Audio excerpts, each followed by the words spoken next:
Sri Sachidananda Sadguru Sainath Maharaj Ki Jai. Sri Sai SATCHARITRA, an Insight. Episode 231. My humble prostrations at the lotus feet of our Sadguru Sai. By the divine grace of Sai, an attempt has been made to translate the gist of the divine discourse of Sri Ramanathan brother telecasted in Sai TV. This is purely done to share the glory of Sai and his divine teachings with more insight to the aspirants. Om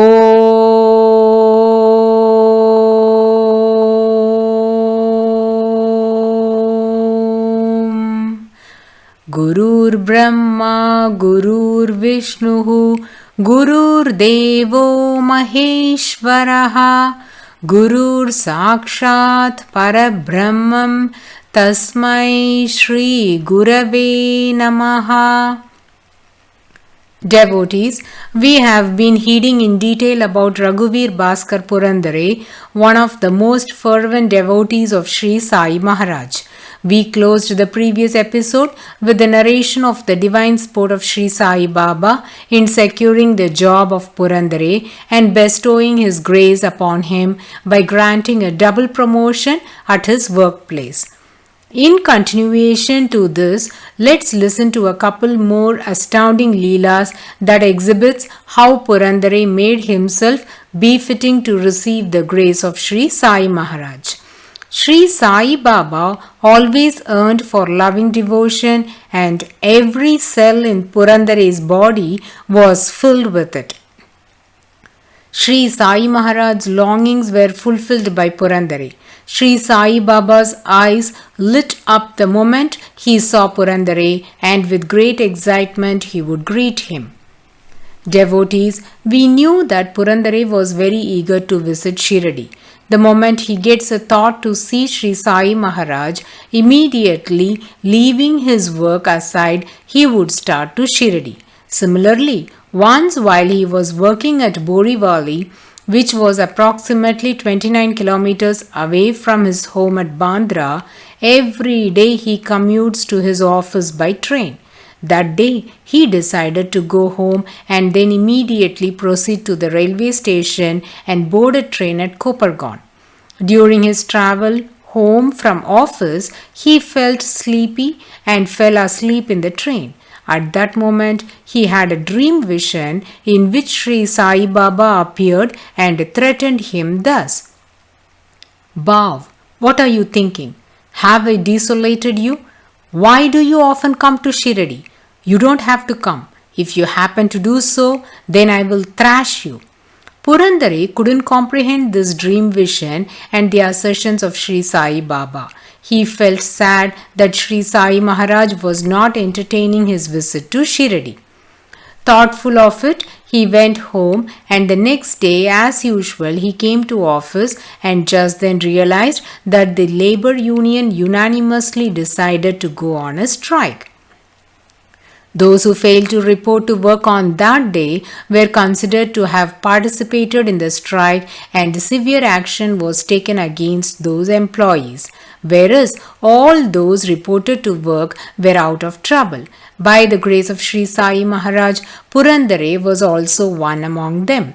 Now he understood the gist of the command that Sri Sai Baba gave him in his dream vision to not rush to Shiradi for his darshan. Thus, for the second time, Sri Sai Maharaj saved Purandare from any embarrassment at work. During the year 1915, one day while Purandare was at office, suddenly he felt like going to Shiradi and he didn't even want to go home. Straight from his office, he went to the railway station, boarded a train to Kopargaon and came to Shiradi. As soon as he stepped into Dwarakamai, Sri Sai Maharaj said, Bhav, come, come. I have been engrossed in your thoughts and waiting for your arrival. Devotees, please listen attentively to the words of Sri Sai Maharaj. He says to Purandare, I have been thinking of you constantly. These thoughts of Sri Sai Maharaj drew Purandare to Shiradi, says Pujya Sri Narasimha Swamiji. This is the sublimely wonderful power of Prema Bhakti. In the middle of 1916, say during the month of June, Purandare had a son and was named Vittal Rao. All the family members of Purandare were ardent devotees of Sri Sai Baba and wished to take the baby for darshan around December. But suddenly, a family function was arranged in the month of December. So, everyone in the family wanted to postpone Shirdi Darshan and planned to attend the function at their native place, Kelva Mahim in Thane district, as they will get to meet all their relatives there. Accordingly, all the family members, including Purandare, were at the railway station. The train tickets have been purchased to travel from Mumbai to Kelva, and in another 20 minutes the train was to arrive at the station.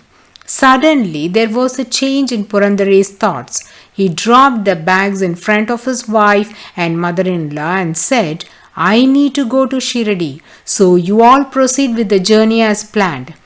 Purandare's wife and mother were shocked, as they were looking forward to having fun together with the relatives at the function, whereas suddenly Purandare changed his mind and planned to go to Shiradi. Purandare's mother-in-law feels that the relatives will get upset if he doesn't join the function. But Purandare's wife told her that he would not change his mind. So, the mother-in-law requested Purandare to at least accompany them until the city Kelva Mahim and then proceed to Shiradi.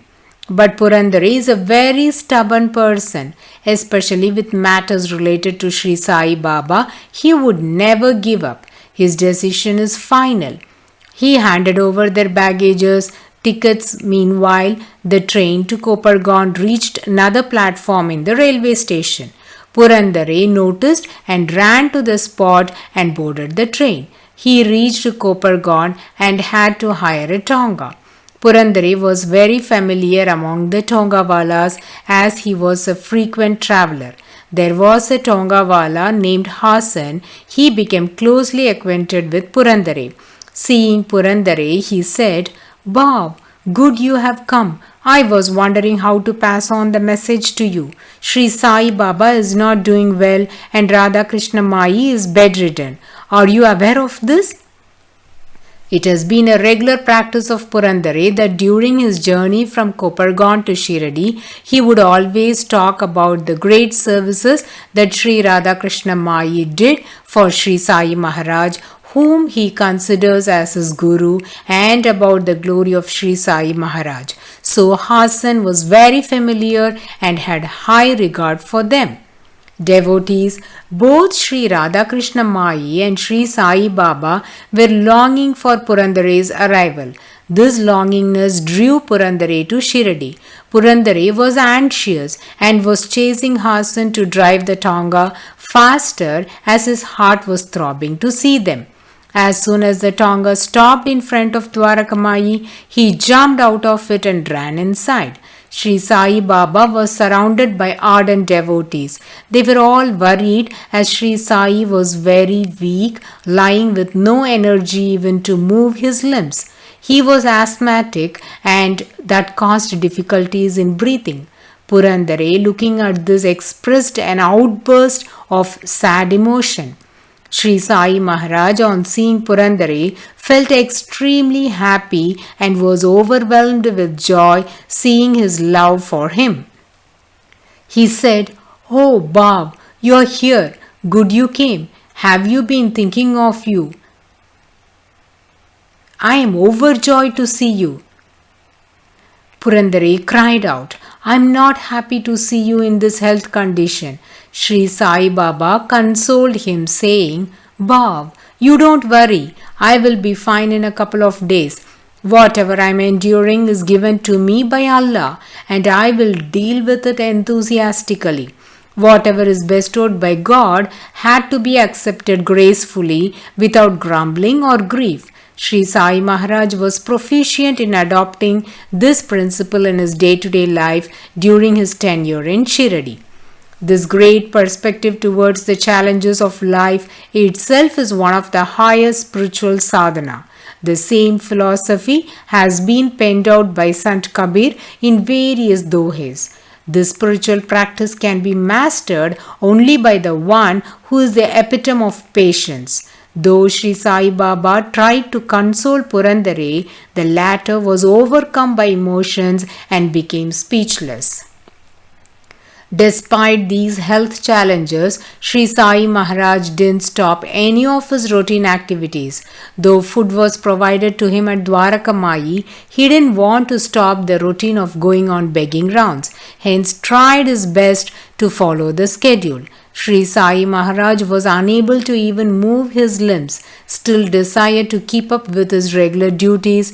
The devotees wanted to help him, so they came and lifted him. It was hard for him to even walk 2 steps as his legs and hands were shivering. His temperature was high.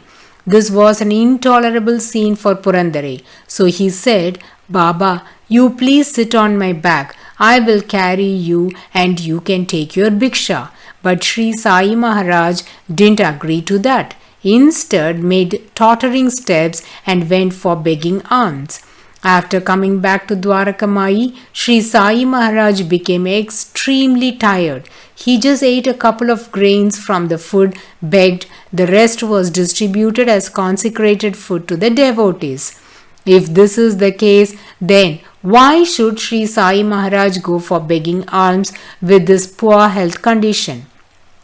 We must recall the assertions of Lord Krishna. There is no necessity for me to do any action, still I will keep performing actions. Similarly, there was no need for Sri Sai Maharaj to go on begging rounds. Still, he did so to set a role model to the society that despite the challenges, one should perform the activities destined to him by God. Sri Sai Baba was extremely fatigued and told Purandare, "Bab, I have sent Dikshit to be at Sri Radhakrishna Mai's home as she is not keeping well." Immediately Purandare said, "Yes, Baba, Ai is not well. Please give some medicines to cure her." For this, Sri Sai said, "Nothing to worry about her. She will get well soon." But strangely, her health was deteriorating day after day. Everyone feared that she might pass away. Sri Sai Maharaj's health was also not improving. Purandare was in an intolerable state of mind as both of his most loved ones are suffering. Purandare came to Sri Sai Baba and said, "Baba, you are not giving any medication and mother's health is not good. What should we do now?" Following this, Sri Sai Maharaj with great difficulty tried to get up and managed to walk outside Dwaraka with the help of the ardent devotees as though he was preparing to go for bhiksha rounds. Sri Sai Baba made wobbling steps and reached Abdul Baba's cottage because Sri Radhakrishna Mai's home is next to present Abdul Baba's cottage and neighboring her house is Vaman Kondkar's. What happened next? What astonished everyone present there? Though in Sri Sai SATCHARITRA it was not highlighted much, the action of Sri Sai was nothing less than a divine sport. What was that miracle and did that heal Sri Radhakrishna Mai? We shall heed to it in detail in the coming episode. Bo to Sri Sai, peace be to all. Om